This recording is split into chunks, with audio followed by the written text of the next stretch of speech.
po tayo ng iba pang detalye sa hagupit ng super bagyo. Makakausap natin sa linya ng telepono si Pag-asa Weather Specialist Charmaine Varilla. Magandang hapon po, Charmaine, at nasaan na po sa ngayon itong si Typhoon na Nando? Yes, ma'am. Magandang hapon po sa inyo at sa po ng ating mga tigapakinig. At narito nga po ang ulat natin hinggil dito kay Bagyong Nando. As of 1 o'clock p.m. nga po kanina, ay nandito na siya sa may karagatan ng Babuyan Islands, Calayan, Cagayan. At ngayon nga po ay may taglay na to na lakas ng hangin na umaabot ng 215 kilometers per hour malapit sa sentro at mga pagbugso pa na umaabot ng 295 kilometers per hour. At patuloy pa rin mga itong kumikilos pakanluran sa bilis nga po na 25 kilometers per hour. At yung mga lalakas pa rin po na hangin nito ay lumaki pa at umaabot na nga ng 650 kilometers mula sa sentro nito o kung susumahin nasa 1,300 kilometer ang kanyang diametro. At base nga po sa Tropical Cyclone Wind Signal number 5 as of 2 p.m. nakataas na nga ang buong Babuyan Islands sa signal number 5. Signal number 4 naman dito sa may southern portion ng Batanes, northern portion ng mainland Cagayan, maging dito sa may northern portion of Ilocos Norte. Signal number 3 naman sa iba pang bahagi ng Batanes, central portion ng mainland Cagayan, maging sa northern at central portion ng Apayao at iba pang bahagi ng Ilocos Norte. Signal number 2 naman ang aasahan sa iba pang bahagi ng Cagayan, maging sa Isabela, ibang bahagi ng Apayao, Abra, Kalinga, Mountain Province, Ifugao, northern portion of Benguet, northeastern portion ng Nueva Vizcaya, Ilocos Sur, northern portion ng La Union.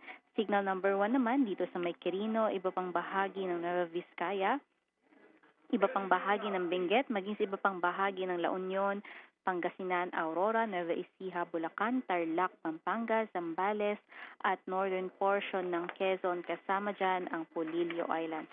Muli, patuloy nating pinag-iingat ang ating mga kababayan na nandito sa ating under wind signals dahil patuloy ang paghagupit ng malalakas na hangin dala ng bagyo. Samantalang, makararanas din ng mga malalakas na paghangin ngayong araw dito sa may Metro Manila, Central Luzon, maging iba pa ang bahagi ng Southern Luzon, Visayas at Mindanao dahil nga ito sa patuloy na epekto ng southwest monsoon ng hangin habagat dito sa may Southern Luzon hanggang Mindanao. Samantalang meron din tayong inaasahan na mga malalakas na mga pag-ulan ngayong araw dito nga yan sa malaking bahagi ng Northern Luzon, dala yan itong bagyo, at dito rin sa ibang bahagi ng Central Luzon, at dito naman sa Metro Manila makararanas ng 50 to 100 millimeters, maging sa iba pang bahagi ng Calabarzon at Mimaropa. Muli, pinag-iingat din natin ang ating mga kababayan sa mga banta ng mga malalakas na pag-ulan na maaaring magdulot ng pagbaha at pagguho ng lupa.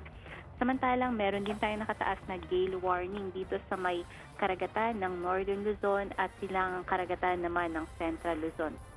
Muli, inaabisuhan natin yung ating mangisda at maliliit na sasakyang pandagat na ipagpaliban ang paglalayag at kahit din yung mga malalaking mga barko ay kumaaari ipagpaliban ang paglalayag dahil delikado na yung paglalayag sa ganitong panahon sa karagatan.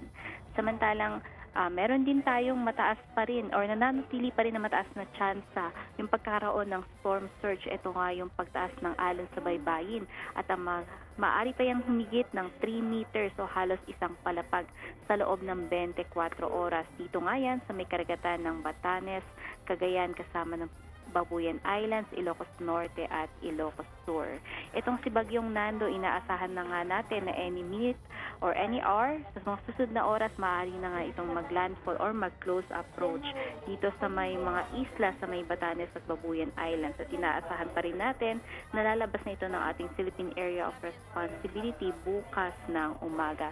Samantalang bukod dito sa bagyo, meron pa tayong binabantayan ng isang low pressure area at meron na nga ito ngayon katamtaman na tsansa na maging isang ganap na bagyo.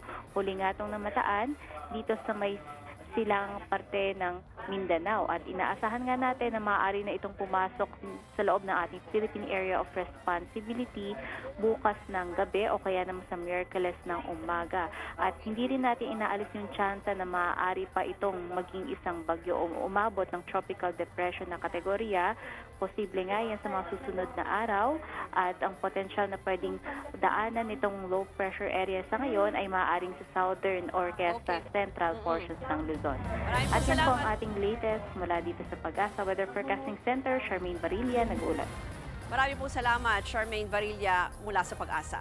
Mga kapatid, Ruth Cabalco, para sa mabilis na pasada ng mga balitang dapat niyong malaman, mag-follow at mag-subscribe sa social media pages ng News 5.